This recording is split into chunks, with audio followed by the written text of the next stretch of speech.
Assalamualaikum warahmatullahi wabarakatuh. Selamat datang di channel Fauji Ganim. Bersama saya Fauji, dan pada video kali ini saya akan sharing kepada Anda apa sih ide bisnis kreatif yang bisa dilakukan saat pandemi. Ide bisnis kreatif yang bisa dilakukan saat pandemi. Namun sebelumnya jangan lupa subscribe channel ini dan jangan kemana-mana.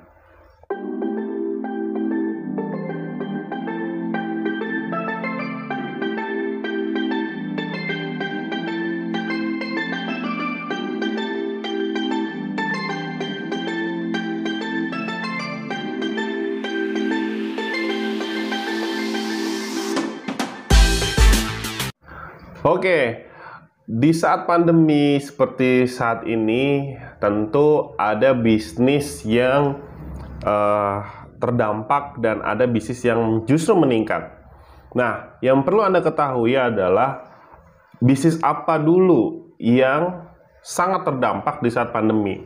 Karena kenapa? Ketika kita mengetahui bisnis-bisnis yang terdampak di saat pandemi, maka itu harus kita hindarkan. Jangan sampai kita tidak tahu bisnis yang terdampak saat pandemi, kita masuk ke situ.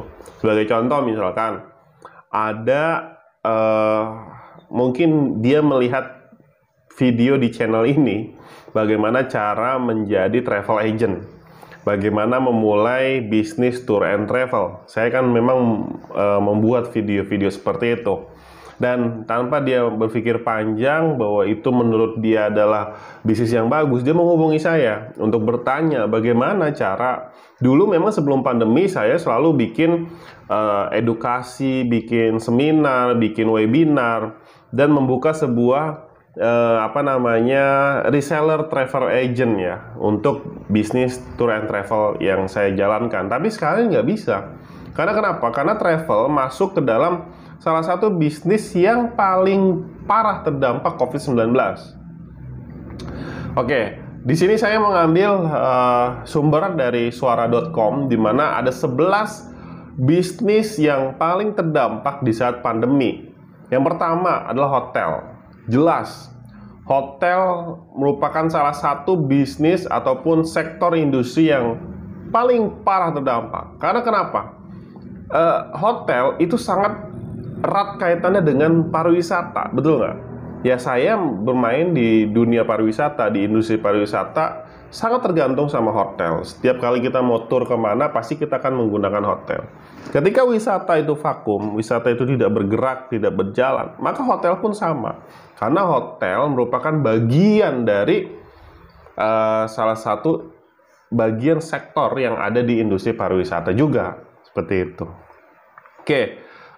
Selanjutnya, money changer, ya, money changer atau pertukaran uang.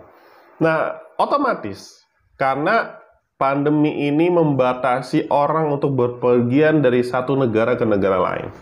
Contoh, bayangkan saya buka open trip Asia. Dulu biasanya setiap minggu kalau nggak nuker dolar Singapura, saya nuker ringgit Malaysia yang paling sering gitu kan. Nuker kalau dolar Hong Kong, baht Thailand itu jarang, karena ya mungkin akhir-akhir sih baht itu ada karena kita ada tour 3 negara, Singapura, Malaysia, Thailand. Nah, sering hampir setiap minggu kita nuker di money changer karena nggak ada trip. Ya, atau misalkan umroh juga nggak ada. Mungkin kalau umroh masih ada, orang masih nuker real gitu kan. Tapi nggak ada juga umroh. Jadi ya, money changer sudah tutup gitu. Lalu apalagi? Pusat kebugaran atau fitness. Oke, orang mungkin ingin meningkatkan imun ya dengan cara berolahraga. Biasanya memang mau olahraga di luar atau fitness. Tapi persoalannya adalah ketika kita fitness, maka kita melakukan aktivitas yang juga dilakukan oleh orang lain dalam satu tempat yang sama. Kita nggak tahu orang yang sebelum kita atau di samping kita itu memang terpapar juga, ya akhirnya kita kena juga. Maka itu jarang dihindari, maka sepi. Kemudian film, bioskop, produksi TV sekarang, wah parah. kecuali ikatan cinta. Kalau ikatan cinta oke terus itu ya. Nah, terus maskapai penerbangan udah pasti lah, itu juga berkaitan dengan industri pariwisata. Agen travel juga saya pelaku ya, yang sejak Maret 2020 kita stop, nggak ada. Tukang cukur barbershop, sekarang sih sebetulnya udah oke lah, nggak kayak dulu ya. Sekarang lebih mending lah, tukang cukur orang udah berani gitu. Properti jelas, karena kenapa? Orang banyak yang terdampak, bahkan ada yang banyak di PHK, kemudian terjadi pemotongan gaji atau bahkan gajinya juga nggak dibayar-bayar gitu kan. Bagaimana dia mau membeli properti atau mau investasi properti karena uangnya aja terbatas. Sekarang bagaimana kita bisa survive aja dulu, kita bisa hidup dulu, kita bisa makan dulu, itu udah penting gitu. Nggak mikirin jalan-jalan, nggak mikirin traveling, nggak mikirin investasi yang macam-macam, apalagi investasi properti. Wedding organizer dilarang untuk bikin acara nikahan di gedung, dibatesin segala macam. Jadi ya itu pasti terdampak juga. Mall, pengunjung jarang, apalagi sekarang ya, banyak info masuk mall harus memakai sertifikat vaksin. Walah, udah susah itu ya. Bisnis kapal pesiar, ini masih di dunia pariwisata. Pokoknya kalau yang masih berkaitan dengan bisnis di dunia pariwisata, wis tamat lah.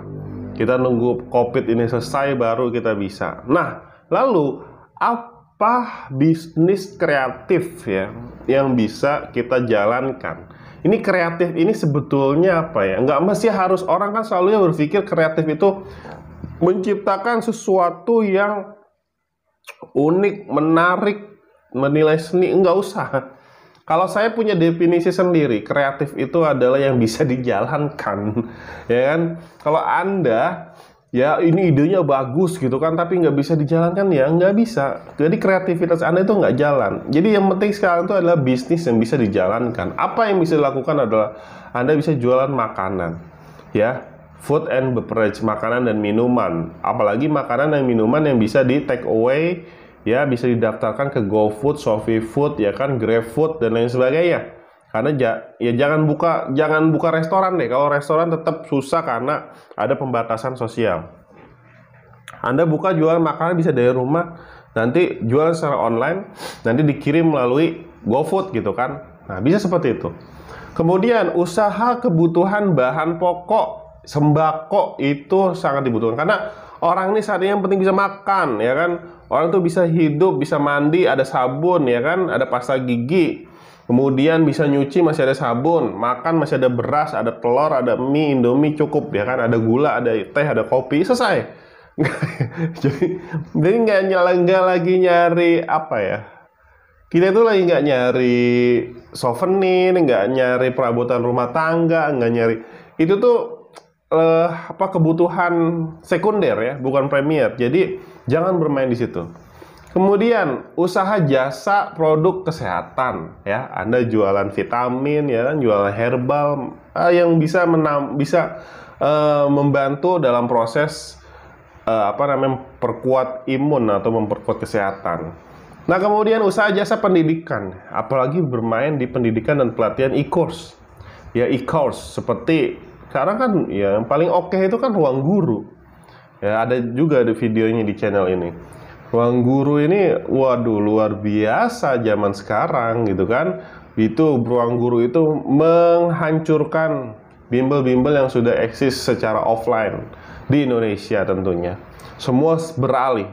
Bahkan pengguna Ruang Guru itu kalau nggak salah terakhir saya dapat info sekitar 300 sampai 500 ribu di seluruh Indonesia. Ini kan luar biasa.